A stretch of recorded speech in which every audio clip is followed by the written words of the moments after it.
Assalamualaikum warahmatullahi wabarakatuh. Kami dari kelompok 4 metodologi penelitian akan membahas materi tentang landasan teori dan hipotesis. Sebelum memulai, kami akan memperkenalkan anggota kelompok. Yang pertama ada Muhammad Ayub Al-Farisi, kedua Umar Hadi Priyatna, dan yang ketiga Faris Bayu Anugrah. Yang pertama ada definisi teori. Menurut Bambang Juanda tahun 2009, teori merupakan pandangan-pandangan empiris yang sudah disepakati secara umum karena merupakan hasil penyaringan fakta-fakta yang terjadi sebelumnya dan dapat digunakan untuk menjelaskan suatu peristiwa ataupun mengatasi suatu masalah.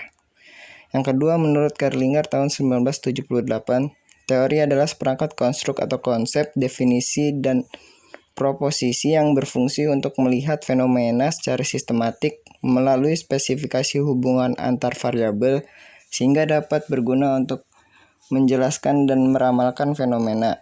Kemudian ada peran teori dalam penelitian.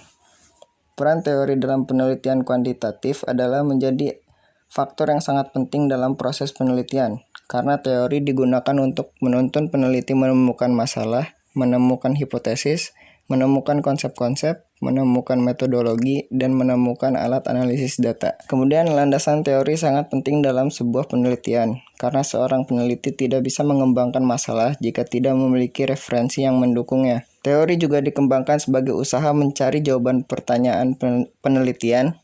Usaha pencarian jawaban pertanyaan penelitian dengan mengembangkan teori akan menghasilkan dua hal. Yang pertama, teori memberikan pemahaman terhadap variabel-variabel yang dirumuskan dalam pertanyaan penelitian. Yang kedua, pengembangan teori diperlukan untuk memperoleh panduan dalam pengujian dengan mengajukan hipotesa yang kebenarannya alternatif dan berlaku pada tingkat teoritik. Kemudian ada penerapan teori dalam penelitian. Semua penelitian bersifat ilmiah, oleh karena itu semua peneliti harus berbekal teori.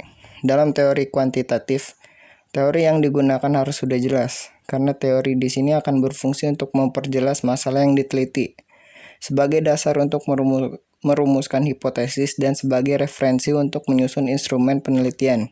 Dalam kaitannya dengan kegiatan penelitian, maka fungsi teori yang pertama digunakan untuk memperjelas dan mempertajam ruang lingkup atau konstruk variabel yang akan diteliti. Fungsi yang kedua untuk merumuskan hipotesis dan menyusun instrumen penelitian. Fungsi yang ketiga untuk mencandra dan membahas hasil penelitian.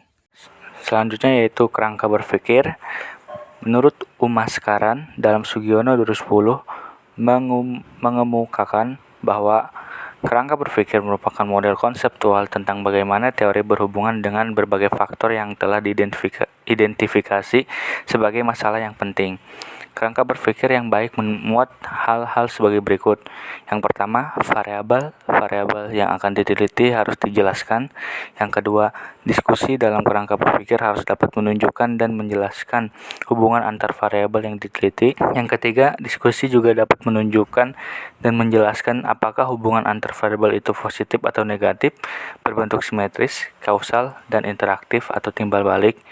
Yang keempat, kerangka berpikir tersebut harus dinyatakan dalam bentuk diagram paradigma penelitian sehingga pihak lain dapat memahami kerangka berpikir yang dikemukakan dalam penelitian. Materi selanjutnya yaitu hipotesis. Definisi hipotesis yaitu secara etimologis atau bahasa, kata hipotesis berasal dari kata hypo yang artinya di bawah dan tesa yang artinya kebenaran.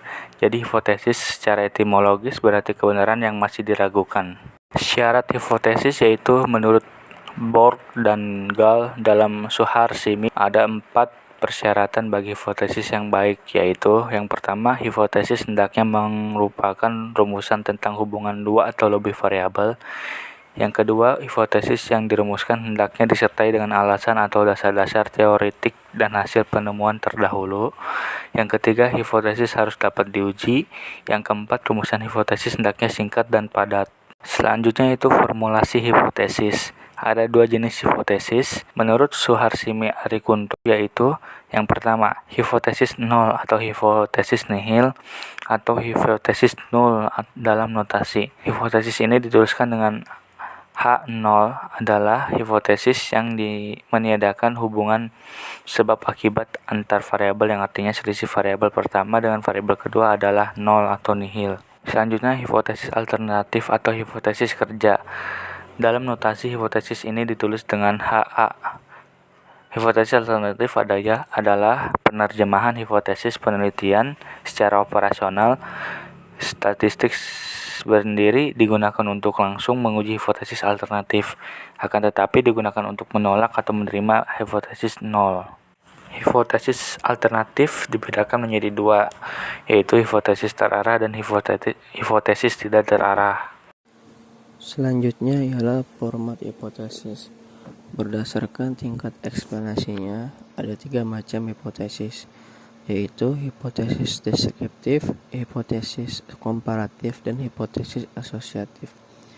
1. Hipotesis deskriptif merupakan jawaban sementara terhadap masalah deskriptif, yaitu yang berkenaan dengan variabel mandiri. Hipotesis komparatif adalah dugaan atau jawaban atas rumusan masalah secara sementara yang bersifat komparatif.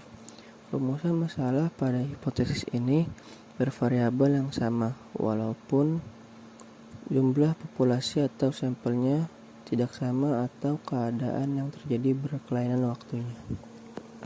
Yang ketiga ialah hipotesis asosiatif, adalah dugaan atau jawaban sementara atas rumusan penelitian yang berbentuk asosiatif, yaitu yang menunjukkan hubungan antara dua variabel atau lebih. Selanjutnya ialah penerapan hipotesis dalam penelitian. Menurut Furchan 2004 115, yaitu hipotesis yang mempunyai dasar yang kuat menunjukkan bahwa peneliti telah mempunyai cukup pengetahuan untuk melakukan penelitian di bidang itu. Kedua, hipotesis memberikan arah pada pengumpulan dan penafsiran data.